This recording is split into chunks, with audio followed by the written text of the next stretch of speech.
So magandang hapon sa inyong lahat, sa ating pong mga tama dyan sa PI, sa Mindanao, at maging sa lahat ng ating pong mga kaibigan. Nandito po kami sa may bandang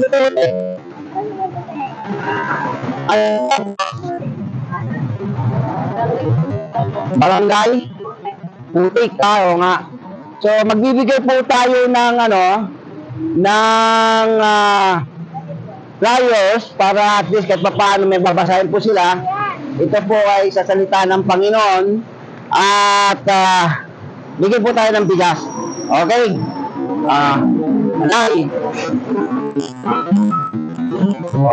Pangalan niyo po, Nay? Magdalena.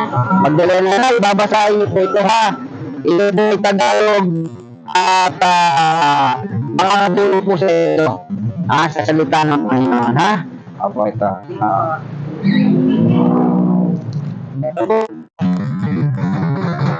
Huwag niyo pong kakalimutan, ate. Lerma po. Lerma. Huwag niyo kalimutan. Basahin niyo ito. Ito ay makakatulong sa pang-araw-araw ng buhay para lalo kayo mapalapit sa Diyos. Ha? Opo. At yan. Tagalog po yan. Opo. Taga saan po ba kayo?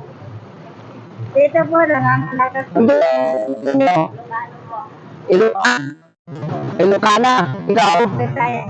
Saan ka sa Bisaya? Aroy. Aruroy. Kasama mo? Tutay. Opo, Aruroy. Okay. So matagal na kayo dito? Dito? May mga anak din kayo?